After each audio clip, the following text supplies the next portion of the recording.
Wesh la mif, j'espère que vous allez bien et joyeux Noël à tous, que vous fêtiez cette fête ou pas. Moi perso je la fête, je trouve que c'est une très belle fête pour plein de raisons.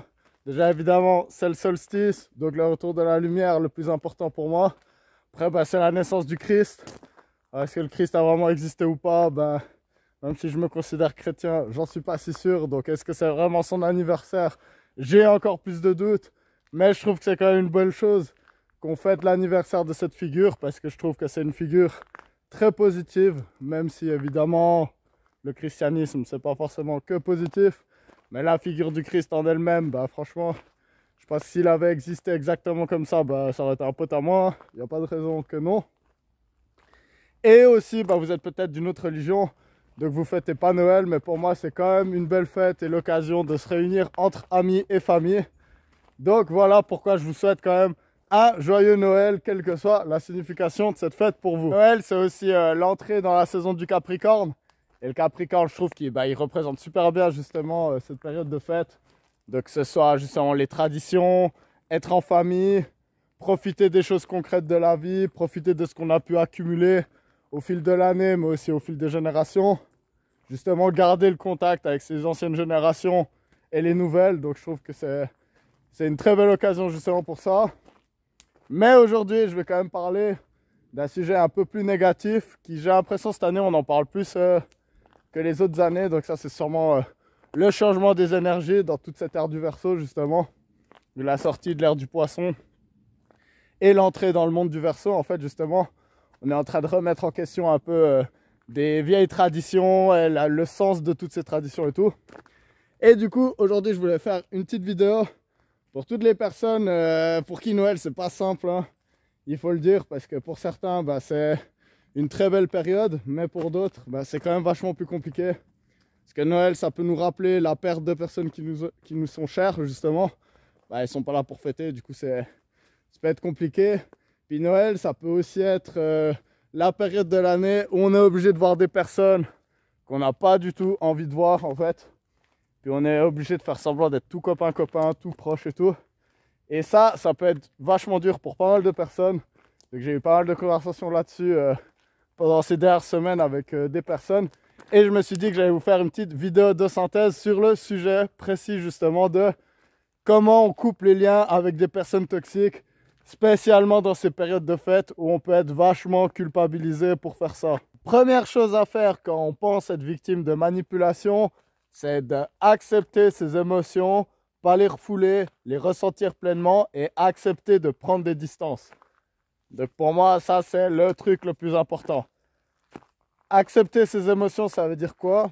Ça veut dire que si à chaque fois que vous allez manger avec quelqu'un, par exemple quelqu'un de votre famille ou quelqu'un de votre cercle amical, ça peut même être un partenaire en fait, et puis que vous avez de la colère en vous, c'est pas vous le problème. La colère, c'est une émotion que vous ressentez pour vous protéger en fait. C'est une émotion qui vous dit tes barrières elles sont pas respectées et il faut que tu apprennes à les respecter. Donc ça c'est la première chose.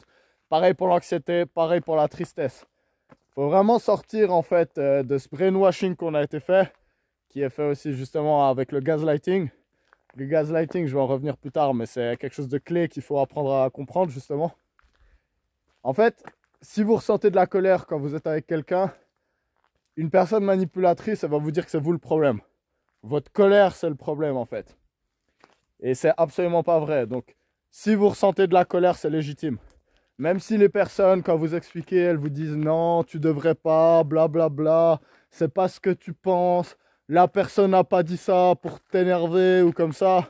Bullshit. Si vous ressentez de la colère, c'est légitime. Ça, c'est la première chose. Maintenant, la grosse erreur, c'est de rester et d'agir sur cette colère. Là, c'est vous le bouffon. Là, c'est votre faute, en effet. Donc ça, c'est quelque chose qu'il faut bien comprendre. Ressentir une émotion, c'est important. Mais utiliser cette émotion pour justifier un comportement qu'on va faire, c'est exactement rentrer dans le piège, justement. Et c'est pas ce qu'il faut faire. Donc, si vous ressentez de la tristesse, de la colère, de l'anxiété, ce genre de choses, ça sert à rien de faire un mental breakdown et puis de rester à table et de faire de toute façon, ça a toujours été comme ça. Puis tu dis toujours ça pour me provoquer. Et après, tu fais genre que t'as pas dit ce que t'as dit.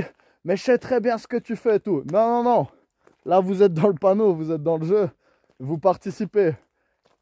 Si c'est un jeu que vous n'aimez pas, arrêtez de participer dedans. Prenez vos distances.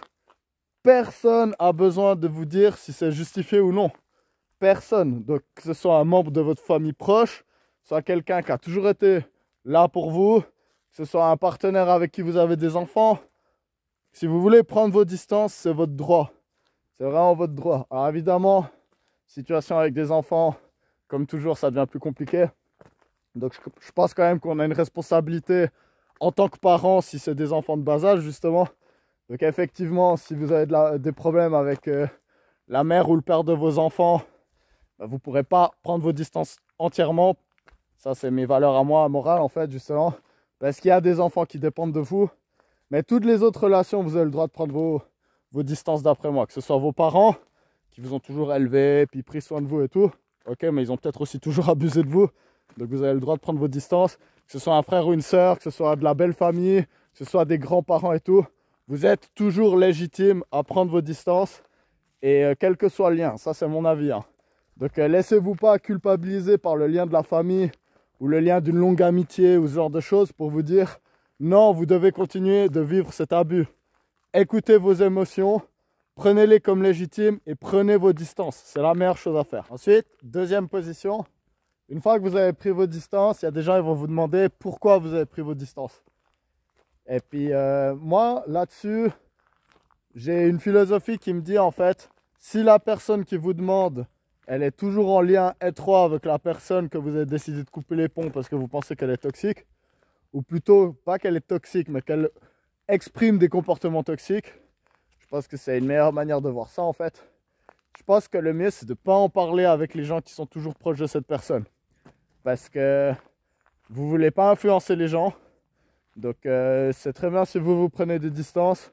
Mais si vous le faites pour vous, vous n'avez pas besoin que les autres personnes prennent des distances aussi. Donc là, je pense que quand on fait ça, ça vient de l'ego en fait. C'est wow, cette personne, elle m'a manipulé. Cette personne, elle a été abusive avec moi. Cette personne, elle a fait ci, ça. Je vais lui détruire tout son cercle familial ou son cercle d'amis, ou etc. Ça vient de l'ego, je pense.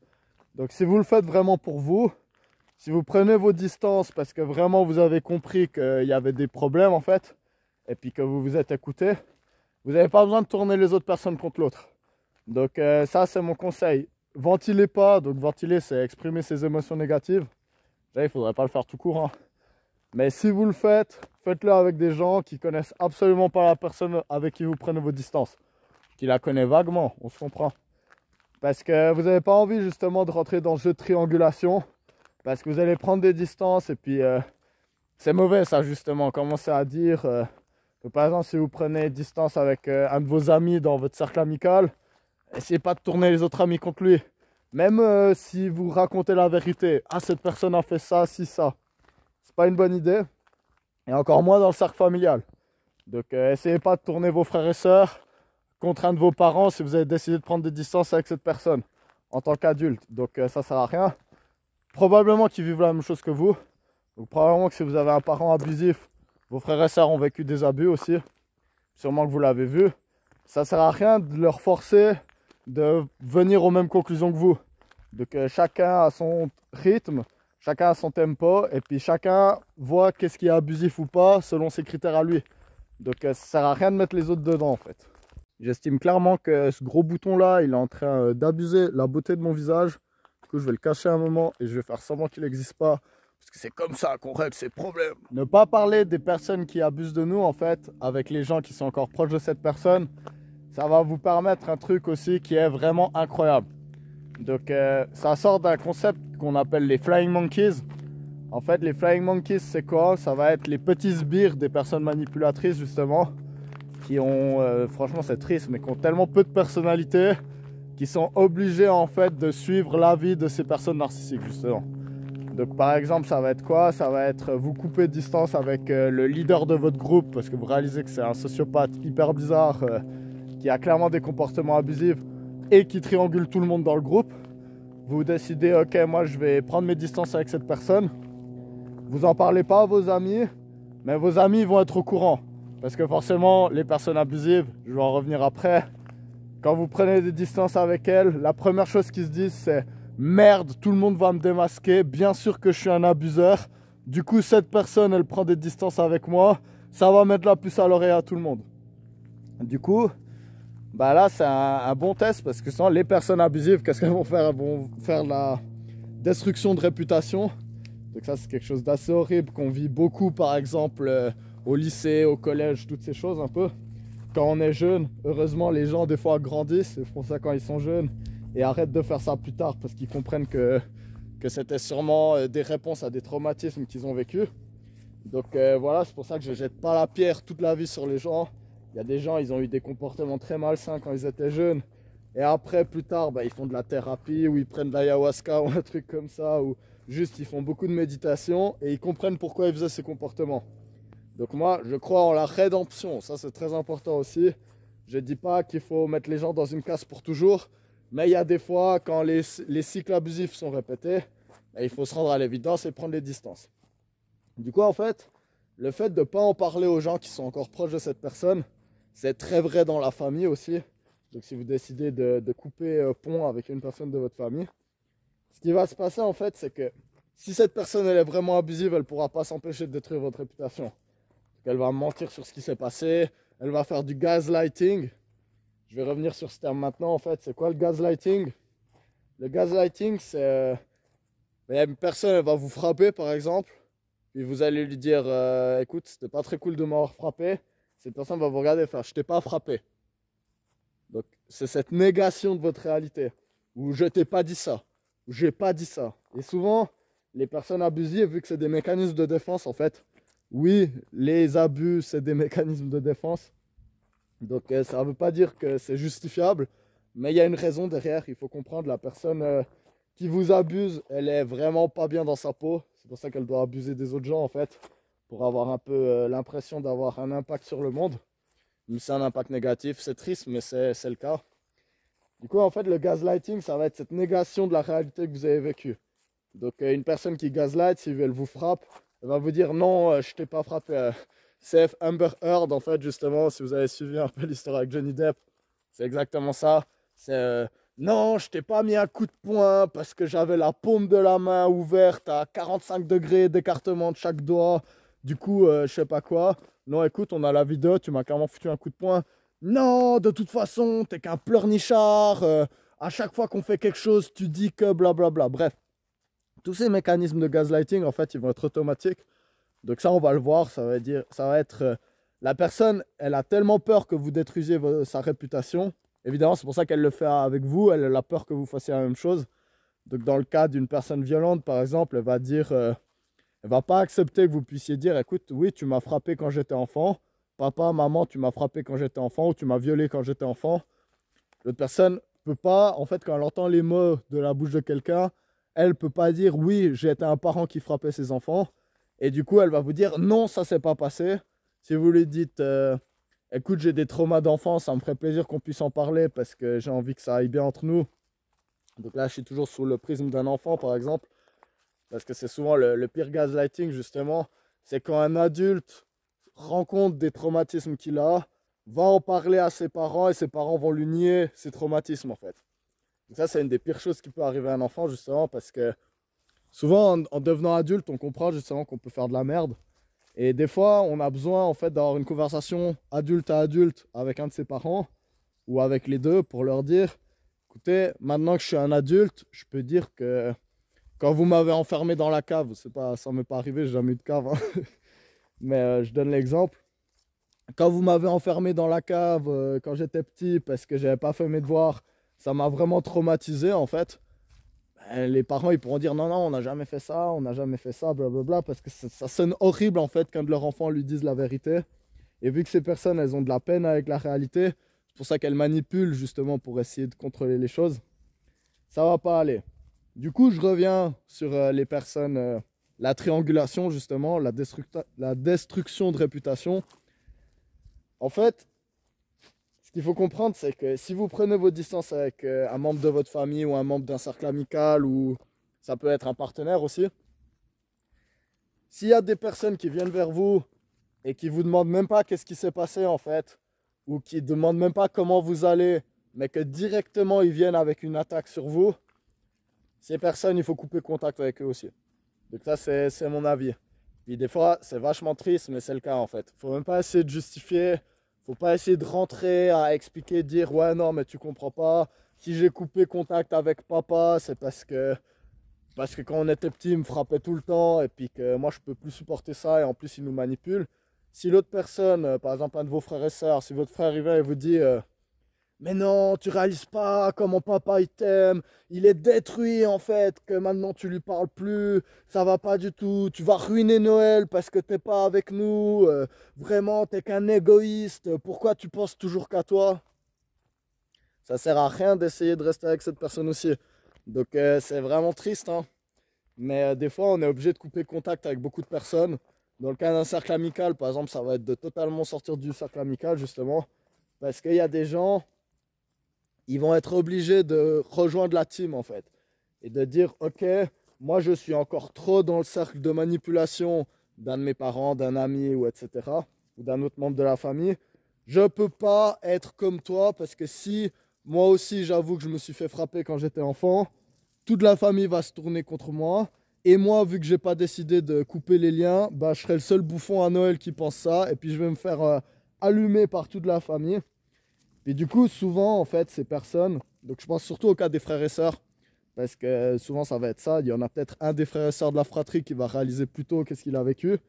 Si les autres personnes ne sont pas prêtes à réaliser qu'en fait ils sont dans ce cercle de manipulation, ils vont pas pouvoir le faire en fait. Et puis ça va être plus simple pour eux d'avoir le scapegoat, donc le bouc émissaire de la famille, et dire oui, cette personne, c'est à cause d'elle en fait, puis de sortir cette personne et rester dans ce cycle de manipulation plutôt que de vous écouter et puis de dire effectivement, écoute, oui, c'était compliqué et tout. Oui, c'est vrai qu'on s'est fait frapper quand on était enfant. Oui, c'est vrai que se faire enfermer dans la cave, c'était pas cool.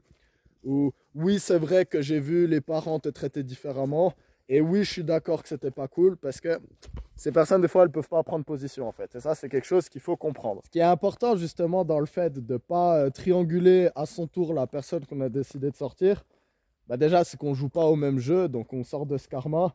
Donc si effectivement on pense qu'on est quelqu'un d'abusé, bah, ça sert à rien d'abuser l'autre personne par vengeance en fait. Ça fait que de rajouter justement des énergies négatives au karma, au cycle karmique justement. Et puis planter des graines pour des futurs abus. En fait, il y a des personnes, elles vont pas prendre position. Il y a des personnes, bah, par exemple là je vais retourner dans le cas d'un groupe d'amis qu'on décide de prendre des distances envers une personne. Bah oui, ça va parler mal de vous. La prochaine fois, tout le monde va se réunir. Tout le monde va dire ah, mais pourquoi il est pas là? Ah ouais, il a un problème avec tel et tel, ou elle a un problème avec tel et tel. En fait, ce qui est bien, c'est qu'il y a des personnes, elles vont venir vers vous, et elles vont vous demander sincèrement, mais qu'est-ce qui s'est passé? Ils vont chercher à comprendre. Puis là, de nouveau, même si on vous demande qu'est-ce qui s'est passé, je pense le mieux, c'est de rester neutre. C'est de dire, écoute, il y a eu des comportements, j'ai pas aimé. Moi, j'ai besoin de prendre mes distances contre cette personne. Vraiment, merci de te préoccuper de moi et puis de ne pas avoir pris position sans avoir les deux côtés de l'histoire. Je ne sais pas ce que l'autre personne t'a raconté et au fond, ça m'importe peu. J'ai pas envie d'en parler avec toi parce que j'ai pas envie d'influencer la relation que tu as avec cette personne, avec le groupe d'amis ou avec la famille par exemple. Mais en tout cas, sache que ton soutien est vraiment, il me va droit au cœur. Donc ça, c'est vraiment la chance en fait. C'est que quand vous triangulez pas, vous allez voir les personnes vraiment les bonnes personnes en fait. Parce que ces personnes, elles vont voir, tiens, il y a une personne, elle a décidé de couper contact. Elle n'a pas commencé à dire à tout le monde, ouais, lui c'est un fils de pute, lui c'est un enculé, ou elle c'est une manipulatrice ou je sais pas quoi. Il a juste dit, moi je prends des distances. Cette personne, sûrement, qu'elle a déjà vu, effectivement, que l'autre personne, elle faisait des trucs un peu louches ou des trucs qui n'étaient pas très cool. Et du coup, elle va pas directement prendre position. Elle va se dire, ok, bon, cette personne, elle est en train de dire à tout le monde que c'est une pauvre victime et puis que l'autre, c'est un abuseur, égoïste, blablabla, que c'est lui le manipulateur. Pourtant, elle parle vraiment dans son dos et elle dit des trucs et elle ment. Tandis que l'autre personne, elle a rien dit. Donc je vais aller vers elle. C'est pour ça qu'il faut même pas les mêler dans l'histoire. Parce que ça sert à rien. En fait, ces personnes, elles verront toutes seules. Si un manipulateur, il manipule les autres et il dit de la merde dans votre dos, les personnes qui ont le discernement, ils vont le voir en fait. Et il n'y a même pas besoin, la vérité, elle n'a pas besoin d'être défendue en fait. Si vous dites juste, j'ai besoin de prendre mes distances parce que blablabla, sans rentrer dans les détails, les bonnes personnes, elles comprendront.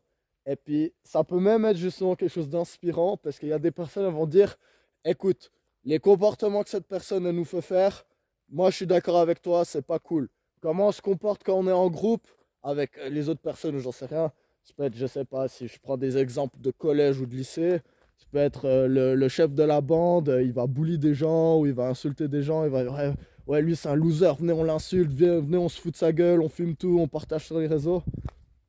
Bah, peut-être il y a une personne, elle va avoir les couilles de dire non, ça c'est pas cool, moi je participe pas à ça, j'ai plus envie d'être dans ce groupe. Il y a une autre personne, elle va dire, wow putain, écoute, moi non plus j'aimais pas du tout comment on traitait les gens, du coup je suis d'accord avec toi. En plus, quand tu es parti du groupe, la personne elle a fait que de te critiquer, du coup je suis d'accord avec toi, c'est pas un groupe sain, moi je viens plutôt vers toi. Donc c'est l'occasion d'être un leader. Et puis pareil pour un cas familial, donc.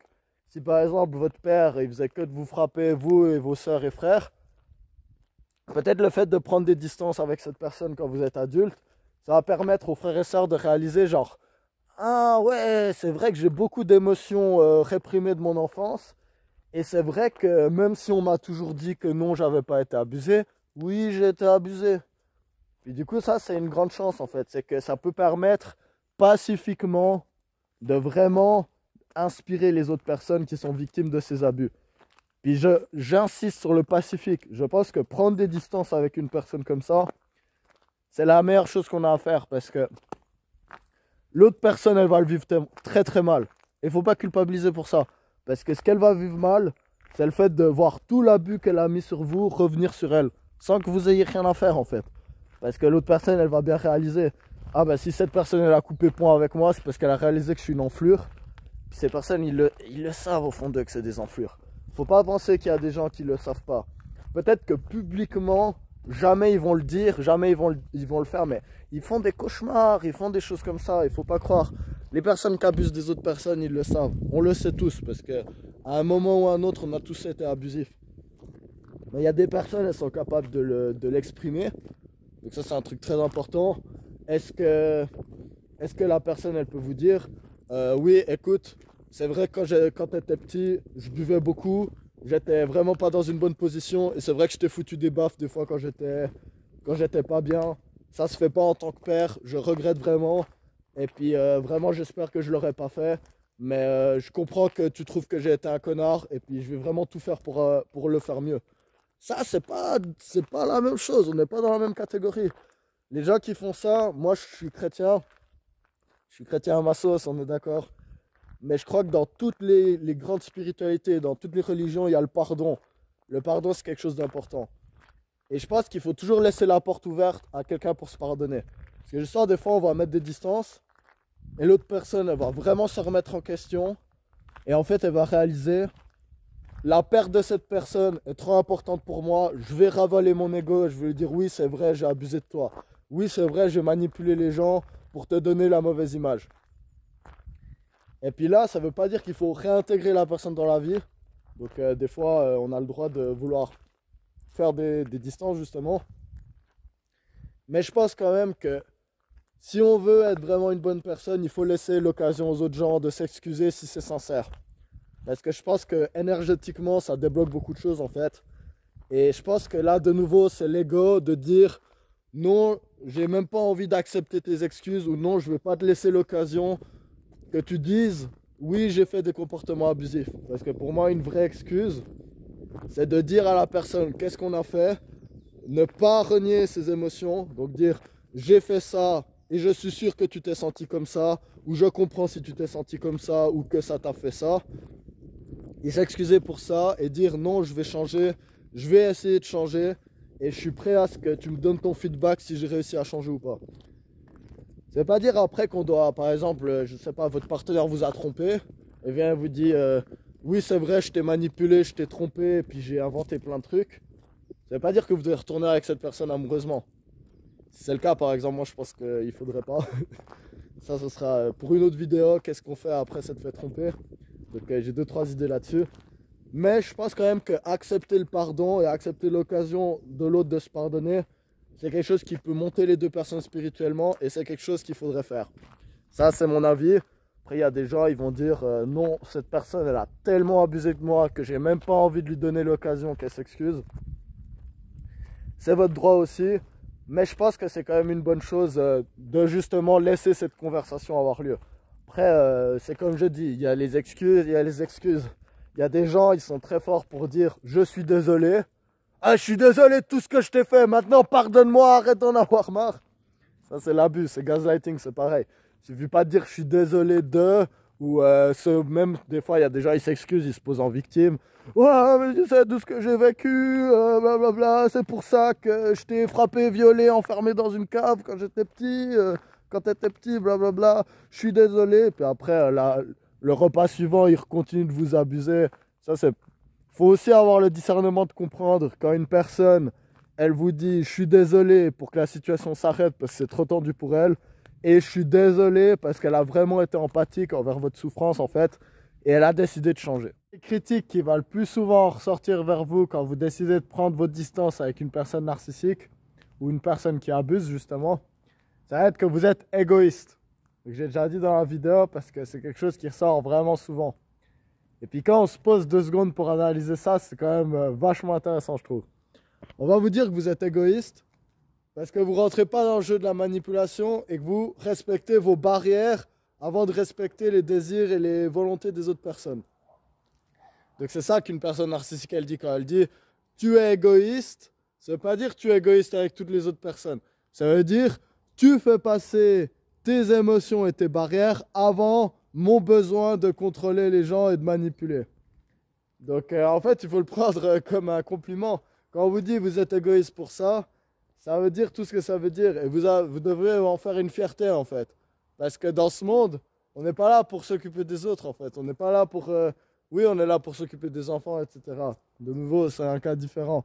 On n'est pas là pour s'occuper des émotions de nos amis ou des émotions de nos parents ou de notre famille ou comme ça. Si on est là pour protéger ses émotions à soi. Donc, faire passer vos émotions avant une personne qui abuse, c'est bien. Vous pouvez l'appeler égoïsme, peut-être. Peut-être, je sais pas, c'est plutôt de l'amour de soi, je dirais, plutôt que de l'égoïsme. Mais c'est quelque chose qui va beaucoup ressortir, justement. On va vous dire, vous êtes égoïste. Surtout dans les rapports familiaux, justement. Si vous décidez de ne pas passer Noël avec votre belle famille, c'est pas égoïste, en fait. Donc, ouais, ou de nouveau, on pourrait dire que c'est égoïste, je sais pas. De nouveau, c'est le sens des mots. En tout cas, c'est pas péjoratif, c'est pas mauvais. Et puis, ce qu'il faut comprendre, en fait, c'est que dans un monde rempli d'abus, et puis tout ce que je dis là, ça peut être valable par rapport à des trucs qu'on a vécu ces dernières années d'un point de vue sociétal. Mais ça sera pour une autre vidéo, parce que si je fais une vidéo où je dis vraiment ce que je pense sur ce qu'on a vécu là ces dernières années, je vais être censuré de tous les côtés. Donc je vais garder ça pour une autre vidéo, mais réfléchissez à ce qui s'est passé, c'est exactement dans la même lignée que tout ça en fait. Les personnes qui restent dans la relation d'abus, elles vont aussi vous dire que vous êtes égoïste. Parce que par exemple, justement, on reprend l'exemple d'un père qui frappait ses enfants. Si vous dites à Noël, non, je veux prendre mes distances, je veux pas voir cette personne, en fait, vos frères et sœurs, ils vont pouvoir dire, ouais, mais t'es égoïste.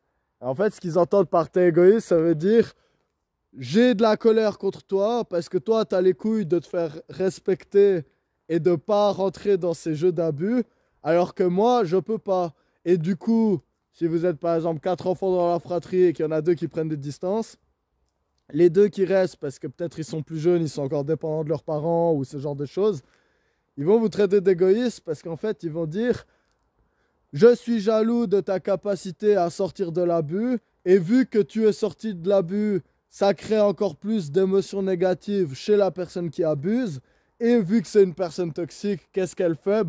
Elle ne peut pas affronter ses émotions négatives et elle va être encore plus dans l'abus envers les personnes qui restent. » Donc des fois, si vous avez un frère et soeur qui vous traite d'égoïste parce que vous avez pris vos distances avec la famille, ça va être « Tu es égoïste parce qu'à cause de toi, j'ai encore plus d'abus de la part de la personne qui abuse. » Sauf que si cette personne, elle n'a pas l'intelligence émotionnelle pour comprendre justement que le problème, c'est pas la personne qui prend ses distances, mais c'est la personne qui fait encore plus d'abus à cause de ça, ma foi, il faut la laisser, c'est son karma à elle aussi.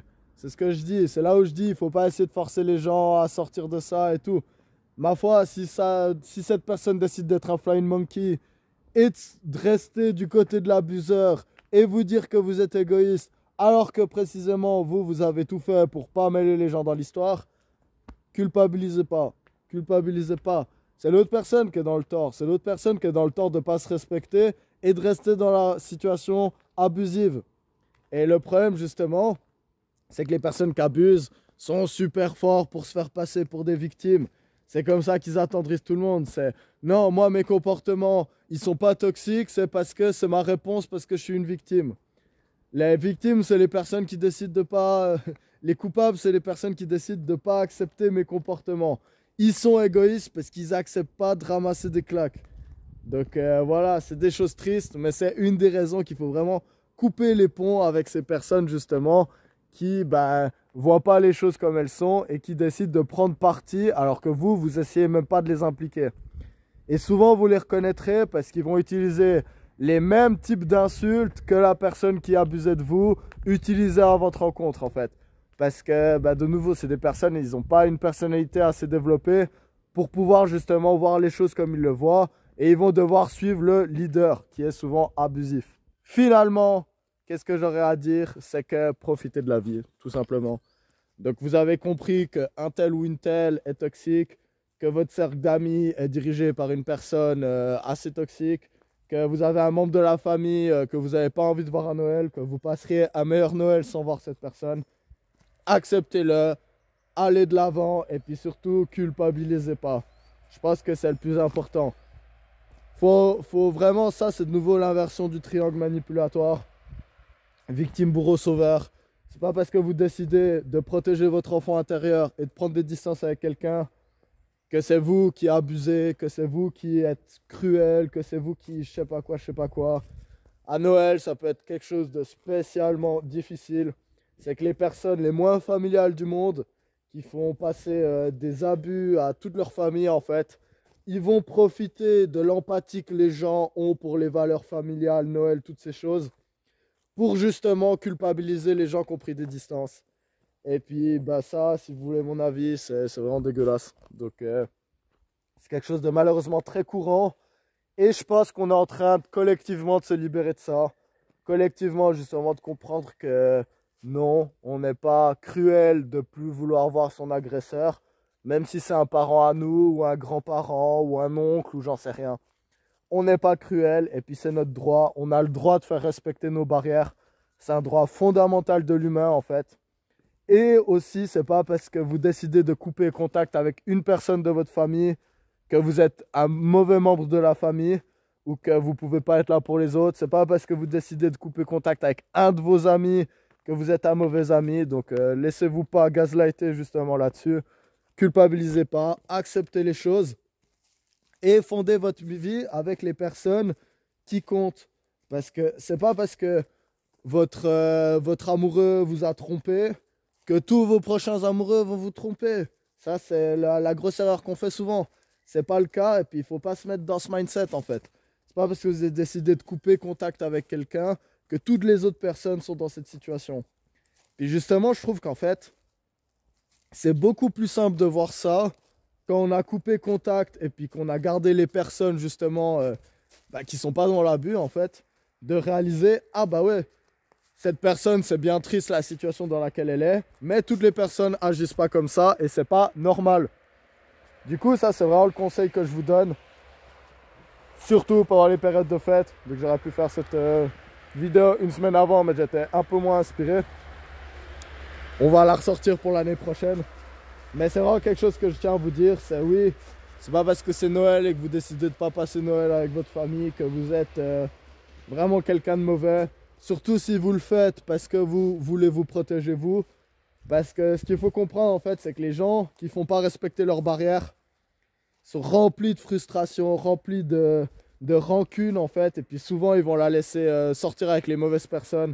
Donc on a tous vu des membres de la famille à Noël faire un breakdown complet en préparant le repas parce que en fait ça leur fait juste revivre un traumatisme qu'ils ont vécu ou ce genre de choses. Ça sert à rien en fait de vous forcer de vivre quelque chose qui après vous fait déborder dans tous les sens et puis qu'il vous faut vous stressez pendant un mois avant Noël parce que vous allez voir telle ou telle personne, vous allez devoir voir votre belle famille qui vous déteste et qui dit de la merde sur vous. allez-y pas. C'est pas, vous n'êtes pas une mauvaise femme ou un mauvais mari si vous n'allez pas avoir la belle famille toxique.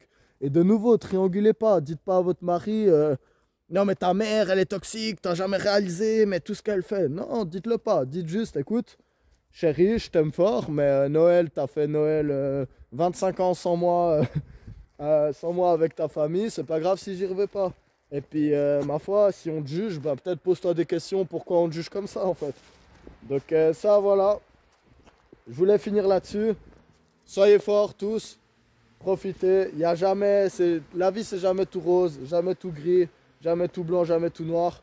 Ça, j'ai fait une faute là parce que justement, c'est assez gris souvent. Vous m'aurez compris. Profitez de la vie. Laissez-vous pas rentrer dans ces cercles de culpabilisation en fait. Vous avez le droit de mettre vos barrières, vous avez le droit de les faire respecter. Et justement, quand vous faites ça, vous pouvez inspirer des autres personnes. Donc des fois, bah, être le bouc émissaire, c'est pas simple, mais au moins ça vous permet d'être un héros aux yeux d'une autre personne, même si ça va juste être un cousin par exemple, ou j'en sais rien. Soyez fiers d'être ça, mettez pas de l'aigreur dans le monde et entourez-vous de personnes qui vous respectent. Et aussi très important, bah, remettez-vous en question, est-ce que vous faites pas le même genre de comportement? Parce que bah, des fois... C'est pour ça que j'aime pas trop des fois le terme pervers narcissique, parce que des fois on pointe du doigt les autres pervers narcissiques, pervers narcissiques, et nous dans l'histoire. Parce que s'il y en a tellement dehors, il y en a forcément des qui le sont et qui le réalisent pas. Donc c'est souvent ce que je me dis.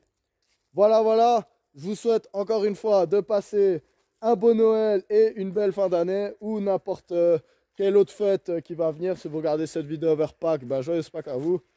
J'espère que vous vous portez bien et je vous retrouve tout prochainement pour une nouvelle série de vidéos, sûrement sur l'astrologie. Donc j'ai ma petite idée là-dedans. D'ici là, en tout cas, je vous souhaite de profiter de la vie seul ou bien accompagné. Très important, c'est mieux d'être seul que mal accompagné, mais c'est encore mieux d'être bien accompagné. Allez, big up à tous, des bisous, je vous aime.